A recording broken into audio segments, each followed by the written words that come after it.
Olá! Bom dia, boa tarde, boa noite, meu nome é Ricardo, seja muito bem-vindo ao canal Rick Videoaulas. Hoje nós adentramos o conteúdo de História do Brasil do terceiro ano do ensino médio, falando sobre a crise no Império Brasileiro, o segundo reinado, de Dom Pedro II. Nós não vamos falar de tudo, ainda tem uns temas pra gente falar na próxima aula, que vai ser daqui a 2 semanas, que a gente vai fazer o sistema como História do Brasil, História Geral. Foi um vídeo de História Geral 2 semanas, aí fiz um vídeo intermediário com o tema do segundo ano na semana passada. Falamos agora de História do Brasil, semana que vem História Geral com unificação italiana e unificação alemã, e na outra semana a gente continua História do Brasil falando sobre as leis paliativas, o abolicionismo e o fim da escravidão. E se eu não me engano a gente também vai falar do fim do Império, agora eu não tenho certeza, mas hoje a gente fala então sobre a crise do Império de Dom Pedro II. A gente vai ver todas as nuances para esta crise com a geração de 1870, quem que ela criticava, qual a importância dela, as transformações, republicanismo, questão militar e questão religiosa. Eu já peço para você, por favor, se inscreva aqui no canal, botando em vermelho inscrever-se, clique no branco escrito inscrito, quer dizer que você está inscrito. Então vamos logo pro vídeo, porque hoje é dia da crise do Império no Brasil.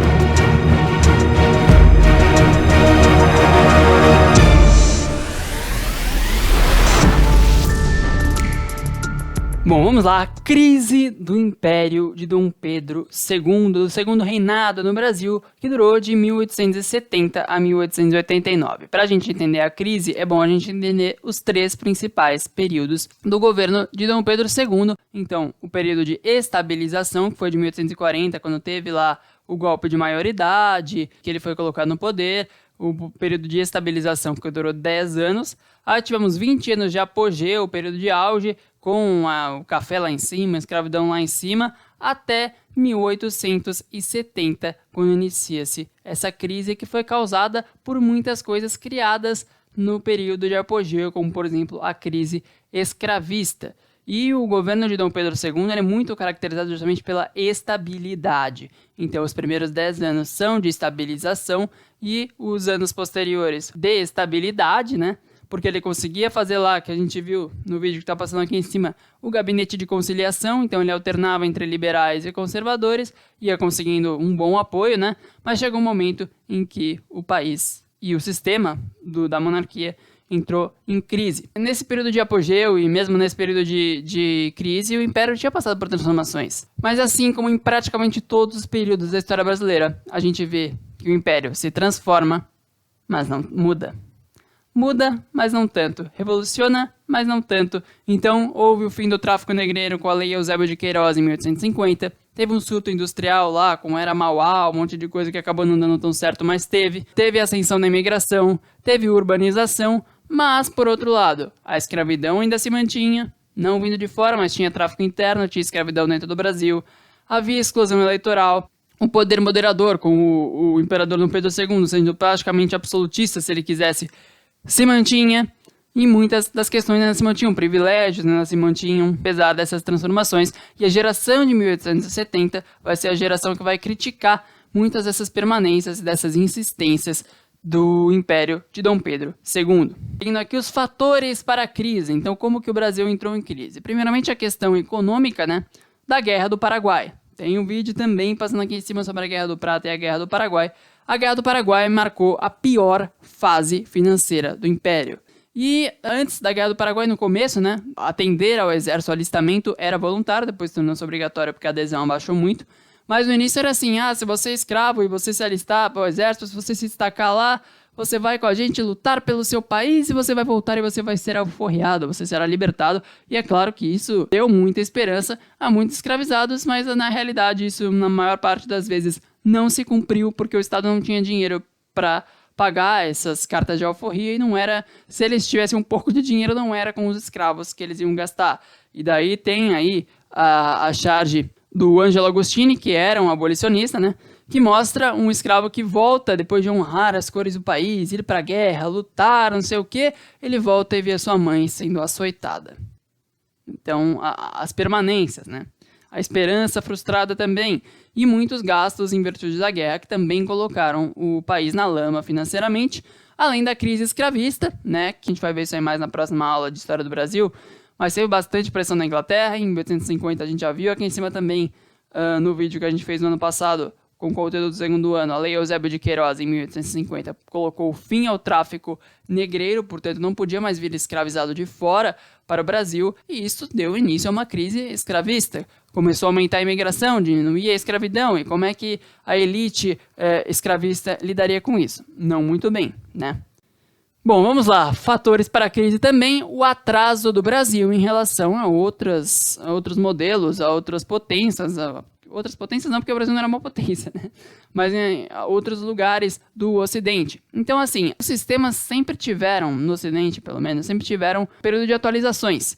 Então, nós tínhamos muitas monarquias absolutistas. Elas foram ultrapassadas e vieram as monarquias liberais. As monarquias liberais foram ultrapassadas e veio a república, que naquele momento, no final do século XIX, já era o símbolo máximo, o modelo máximo de consolidação, de estabilidade, e o Brasil estava para trás nisso aí.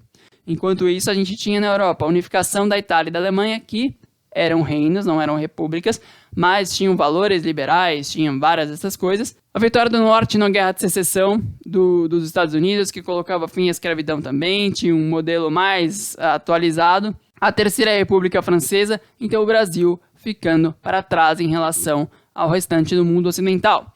Na época, então, a república era o caminho natural para o progresso e o Brasil, então, preso na monarquia. E naquele momento, bom, a república é o símbolo máximo de prosperidade. Ok, naquele momento, todos os movimentos republicanos no Brasil tinham dado errado. Se você for pegar da sua memória de anos anteriores que você eventualmente tenha estudado na escola, teve Conjuração Baiana, deu errado. Inconfidência Mineira, deu errado. Todas aquelas rebeliões regenciais que a gente falou na semana passada, passando aqui também em cima, não sei se vai ter espaço para botar tanto card, mas todas aquelas rebeliões regenciais também tinham movimentos, a maior parte delas tinham questões republicanas, não obtiveram sucesso. Bom, vamos lá, as correntes republicanas do Brasil, porque em 1870 foi diferente. Houve um sucesso, não na hora, mas houve. E havia basicamente 3 correntes republicanas no Brasil, 3 pensamentos republicanos no Brasil que começaram a surgir com a geração de 1870. O primeiro deles é o liberal federalista, que, se você sabe bem, tinha influência direta dos Estados Unidos da América, que eram federalistas, já no modelo do Norte também. A influência, então, era dos Estados Unidos. As principais características eram o liberalismo, com a regulação do mercado sem intervenção do Estado, tanto no mercado como na vida dos cidadãos. Liberalismo básico, né? E os grupos sociais envolvidos eram as oligarquias rurais, a paulista, com o PRP, Partido Republicano Paulista, e o PRM, Partido Republicano Mineiro, que a gente vai ver como todas essas oligarquias e partidos vão se destacar nas décadas seguintes da história brasileira.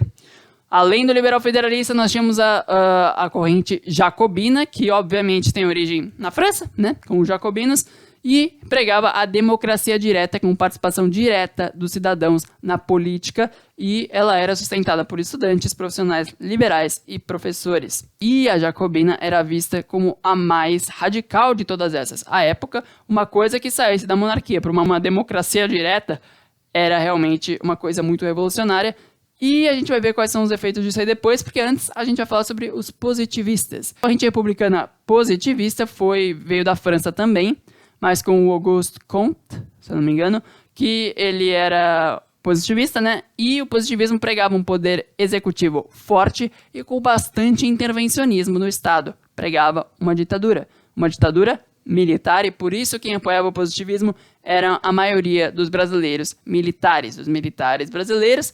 Só que desses 3 aí, você pega federalismo, você pega jacobinismo e você pega positivismo, o mais radical deles à época, nós já dissemos, era o jacobinismo.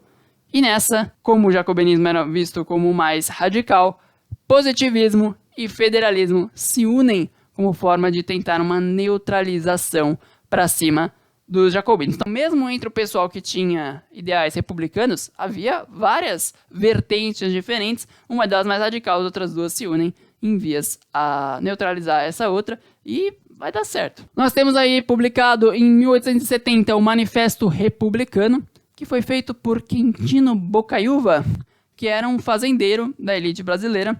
Foi o primeiro movimento, não é nem movimento e nem monumento, é documento, né, pró-república feito no Brasil. E nesse documento tinha muita coisa sobre democracia, falava sobre democracia, sobre soberania do povo, voto do povo, liberdade individual, legal, mas que povo que é isso aí? Não eram todos, não era isso para todos, né? Até porque, como eu disse, se você prestou atenção, Quintino Bocaiúva era da elite, Quintino Bocaiúva era fazendeiro, e não só da elite, como da elite escravista, ou seja, ele era pró-escravidão.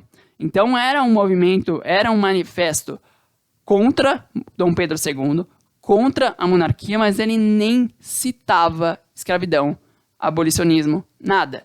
Por quê? Porque dentro das elites tinha o pessoal que era a favor, tinha o pessoal que era contra, e havia um consenso lá, apesar da defesa do federalismo desse manifesto, havia um consenso dentro da elite brasileira, havia um consenso no Brasil de que se alguém poderia derrubar Dom Pedro II, era a elite precisaria estar junto, então não era melhor nem tentar expor diferenças, desavenças entre eles, então nem foi citado a questão da escravidão e do abolicionismo, até porque o cara que fez, né, um deles, que era o Quintino Bocaiúva, era fazendeiro, era da elite. Houve então menção à abolição e foi também nessa época que na Convenção de Itu foi criado o Partido Republicano Paulista, que não tem nada a ver com esse vídeo aqui, mas é interessante a gente saber que foi criado então em 1873 o PRP. Bom, vamos então para os últimos dois temas aqui do vídeo, a questão religiosa. Então, foi um conflito entre Brasil e Igreja Católica, entre Dom Pedro II e o Papa Pio IX. O Papa Pio IX assinou naquela época, aprovou, eu não sei como é que funciona o linguajar burocrático papal, mas ele aprovou a Bula Syllabus, não sei falar latim. E essa bula, este documento dizia o quê? Católicos e maçônicos não poderiam se misturar. Ricardo, o que é maçônicos? É quem gosta de macarrão? Não é. A maçonaria foi uma vertente do catolicismo, né, que surgiu na Baixa Idade Média entre o pessoal de classes baixíssimas da sociedade medieval, mas aos poucos foi um movimento que foi se organizando e foi se expandindo, e naquele momento, no século XIX, tomava conta das elites. Estava dentro das elites brasileiras. As elites brasileiras eram, em geral, maçônicas. E naquela época também, no século XIX, a igreja começou a propagar um conceito de que a maçonaria é uma coisa anticristo, é uma coisa demoníaca. Então, vamos separar, vamos proibir que haja mistura entre católicos e maçônicos. Só que é o seguinte, uma frase que eu vou repetir umas 2, 3 vezes aqui nesse vídeo, eu vou repetir nos próximos também, que é muito importante para a gente entender como é que se deu a crise e o fim do Império no Brasil, é a seguinte. Chegou um ponto lá em que Dom Pedro II tinha como único elo de sustentação, a única coisa que estava segurando ele no poder era a elite escravista.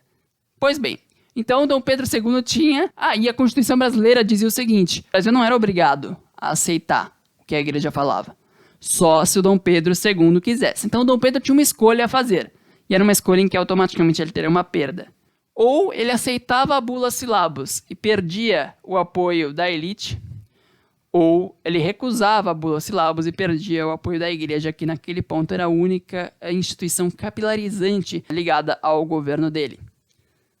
Ele optou por ficar no cargo. Ele optou pela elite escravista, pela elite brasileira e foi contra a bula do Papa.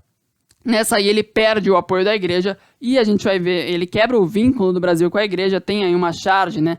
Você pode ver aí, passando embaixo, o Papa Pio IX, né, ao melhor estilo Raimundo Nonato, e também do lado Dom Pedro II, e aí essa charge que está do lado, que está agora em cima, que mostra a Constituição brasileira, né, junto com a bula, e eles meio que se encarando, e ele tendo que tomar decisão, e o Papa encarando ele assim, que foi feito naquela época justamente para representar essa escolha dele, e a gente vai ver que naquele momento Dom Pedro II perdera todo o apoio, exceto dessa elite escravista. Agora, por último, as questões militares, foram conflitos envolvendo os militares e a monarquia. Os militares, no geral, eles eram positivistas, lembra bem? Eles eram positivistas, republicanos positivistas e, portanto, contra a monarquia, contra Dom Pedro II. A maioria também era abolicionista. E tinha um sentimento e um movimento dentro desses militares que era um movimento salvacionista. Então, eles tinham que salvar o Brasil do mal. Vamos ser heróis, vamos salvar o Brasil do mal. E quem quer o mal? O mal era a monarquia. O mal era Dom Pedro II. E o objetivo disso tudo era a ordem e o progresso. Apareceu alguma coisa na sua cabeça aí? Apareceu? Pois é. Quem vai tomar o poder lá pra frente quando a gente for ver? São os militares. A bandeira vai ser criada sob o governo dos militares. É por isso que está o Ordem e Progresso. Eu nunca tinha entendido o Ordem e Progresso, né? É daí dos salvacionistas, positivistas, republicanos é complicado também, né? Mas dos militares. E quem poderia manter essa Ordem e Progresso que o Brasil precisava para seguir em frente, para entrar no republicanismo e seguir em frente? Os militares. Os militares poderiam fazer isso, eles acreditavam nisso, acreditavam no salvacionismo. Eles estavam, se tudo tinha se ferrado com a Guerra do Paraguai, eles estavam fortalecidos, porque eles eram militares e uma guerra ajuda os militares, né, no geral. Eles causavam confusão, eles denunciavam falcatrua, eles denunciavam coisas do governo, eles criticavam do jeito que eles podiam lá o governo, eles eram abolicionistas e mais pra frente eles viriam a derrubar Dom Pedro II. E daí só um exemplo que a gente pode dar, esse cara aí que tá aparecendo é o Sena Madureira, ele hoje em dia é nome até de cidade, né, não é porque ele era um militar, mas assim, militares naquela época eram proibidos de dar entrevista. O cara foi lá, deu uma entrevista, falou mal do Dom Pedro II, falou mal dos salários, pediu aumento do salário, foi preso. Aí quando ele saiu da prisão, o colega dele também foi preso, ele considerou injusto, ele foi lá e deu uma coletiva, o cara não tava nem aí, os militares não estavam nem aí, eles queriam ver treta pra poder tirar Dom Pedro II, porque eles acreditavam que eles poderiam salvar o Brasil como salvacionistas.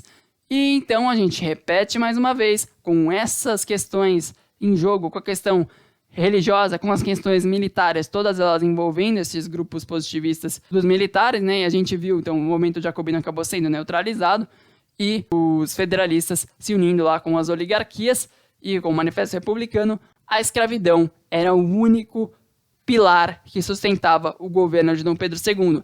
E isso é muito claro, porque se você olha, a crise durou 19 anos, né? No 18º ano, em 1888, acabou a escravidão. Foi abolida a escravidão.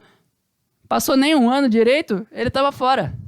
Então foi muito rápido o momento entre a Lei Áurea e a proclamação da República. Dom Pedro II não conseguiu resistir sem o apoio dessa elite escravista, porque a elite escravista só ia apoiá-lo enquanto houvesse escravidão. Isso é razoavelmente óbvio, né? Bom, então vamos chegando ao fim de mais um vídeo. Muito obrigado por assistir. Eu espero que você tenha gostado. Se gostou, deixa o joinha, deixa o like. Se não gostou, pode dar o like. Manda falar nos comentários o que você não gostou, pra eu poder melhorar para as próximas vezes, tá bom? Muito obrigado. Até a próxima. Valeu!